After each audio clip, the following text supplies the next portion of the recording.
Si Apolinario Mabini, isa sa maituturing nating bayani ng ating bansang Pilipinas. Siya ay isang tao kahit may kapansanan o may tuturing na lumpo ay ipinaglaban niya ang ating bansa. Ipinanganak siya noong July 23, 1864 sa Talaga, Tanawan, Batangas at ikalawa sa 8 magkakapatid at anak ni na Junicia Maranan at Inocencio Leon Mabini. Simpleng tao lamang ang kanyang mga magulang.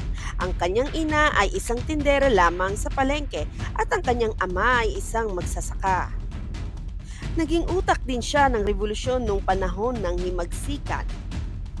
Sa video natin ngayon, alamin natin ang talambuhay at dapat din natin makilala ang isa sa mga naging bayani din ng ating bansa. Paano nga ba siya naging bayani at ano nga ba ang iniwan niyang bakas para mas makilala natin ang ating bayani na si Apolinario Mabini? Tara, alamin natin ang misteryo ng buhay ni Apolinario Mabini.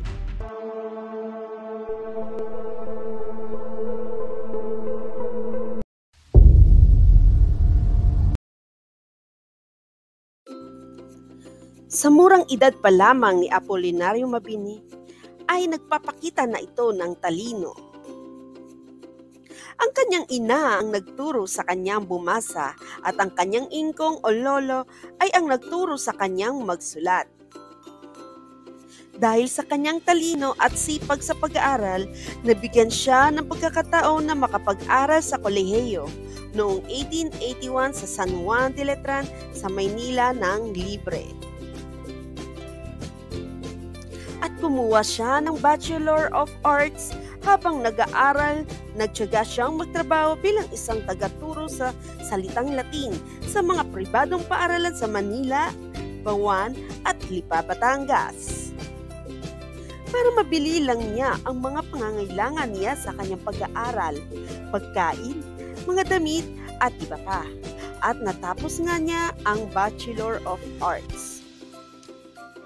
At nung matapos nga niya ang unang kurso, ipinagpatuloy naman niya ang kanyang pag-aaral para sa Bachelor of Law para maging isang abogado.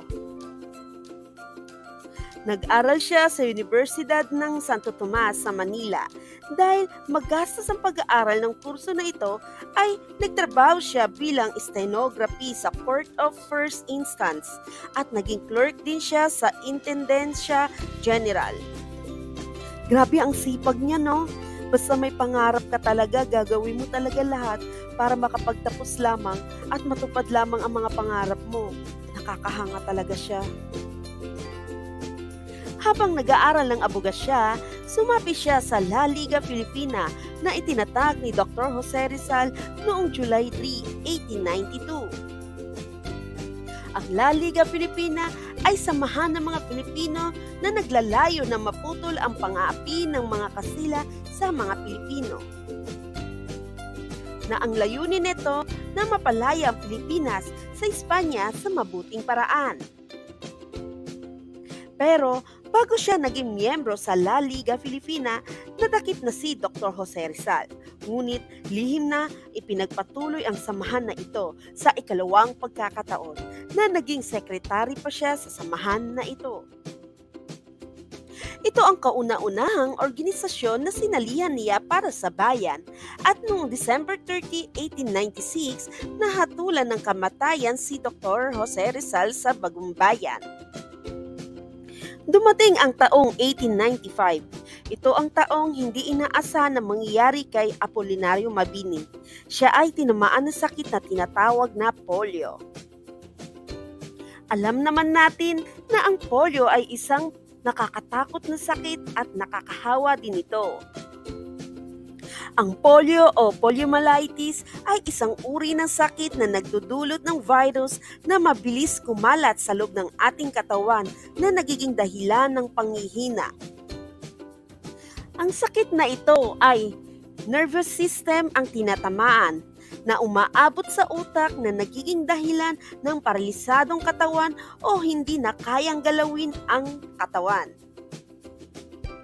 Ito ang sakit na nakuha ni Apolinario Mabini hanggang dumating nga ang 1896. 2 paanan niya ang hindi na niya kayang galawin pa at nalumpo na nga siya ng tuluyan.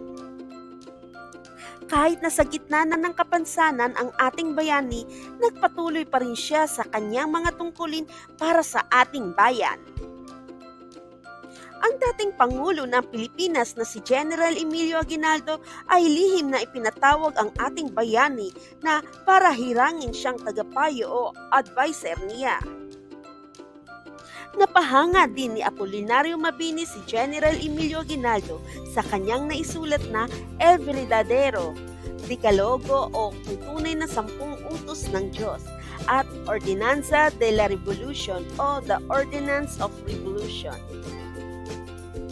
Nang naideklara na ang kalayaan ng Pilipinas ni Emilio Aguinaldo para sa First Philippine Republic, ay ipinagpatuloy ni Apolinario Mabini ang pagiging Chief of Advisor kay Emilio Aguinaldo.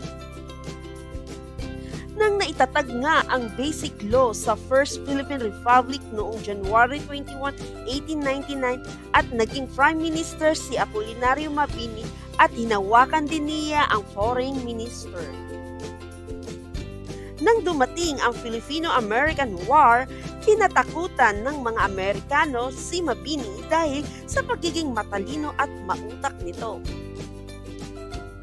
Ang sabi pa nga ng mga Amerikano ay hindi daw sila katulad ng Espanya na nagpabaya, kaya hinuli nila si Apolinario Mabini at dinala sa Nueva Ecija noong December 10, 1899 at kinulong. Dahil na rin sa kanyang sakit, ipinatapon siya sa Guam para dun ikulong, para pigilan din ang ipinaglalaban nitong laban sa Amerika at tinanggihan nga nito ang Oath of Allegiance ng Amerika. Ang pagtanggi sa Oath of Allegiance ay tinatawag din na irreconcilable, na ang ibig sabihin ay tawag sa mga Pilipino na ayaw kumilala sa pamahalaang kolonyal. Ang Oath of Allegiance kasi ay ang pagpapayag maging sakop ang isang bansa ng bansang sinakop nito o sa madaling salita na ang Pilipinas ay magiging parte ng Amerika. Hindi kalaunan, tinanggap pa din ni Apolinario Mabini ang nais ng mga Amerikano at pinapirma pa siya, kaya nakabalik siya ng Pilipinas noong February 26, 1903. Pero ipinagpatuloy pa din niya ang mga gawain para lang maging malaya ang Pilipinas laban sa mga mananakop. Mula nang makabalik sa Pilipinas si Apolinario Mabini, hindi katagalan ay namatay siya sa edad na 38 years old noong May 30, 1903 dahil sa cholera. At nilamay nga siya sa Binondo Church at 8,000 na nga mga tao ang bumisita sa kanyang lamay. Mula nang mamatay si Apolinario Mabini ay nagkaroon ng mga isyu tungkol sa kanyang pagkalumpo na sinasabi ang dahilan daw ay ang syphilis. Ang syphilis ay isang uri ng infeksyon na nakukuha sa pamamagitan ng pakikipagtalik. Ang bakterya na ito ay tinatawag na Treponema pallidum na sanhi ng sakit. Pero noong 1980, ang mga doktor sa National Orthopedic Hospital na nag-autopsy kay Mabini ay nagsabi na polio ang dahilan ng kanyang pagkalumpo. Ayon naman sa isang historian ng Pilipinas na si Ambet Ocampo, rumor lamang ang syphilis para siraan lamang siya dahil maraming nagtitiwala sa kanya, ang pagiging magaling nito sa kanyang mga trabaho. At kasama na rin sa rumors na tinatawag siyang the Dark Chamber of the President dahil sa pagiging advisor niya kay dating Pangulong Emilio Aguinaldo. May tuturing talaga siyang utak ng revolusyon dahil sa pagiging matalino niya sa paghahawak ng mga plano laban sa mga mananakop at mismong mga Amerikano ay nakaranas ng mga ito. At nailagay din siya sa 10 peso bill o 10 piso ng Pilipinas bilang pagkilala sa kanya at pagiging bayani ng ating bansa. Siya rin ang nagpatunay na kahit may kapansanan ka, kaya mo ding maging bayani sa iyong bansa at ang karamdaman ay hindi magiging dahilan para ipagtanggol mo rin ang kalayaan ng mahal mong bansa. Kaya, kayamanan ng kaalaman, dapat natin ito iusbong sa tama at kabutihan. Anong masasabi nyo sa video natin ngayon?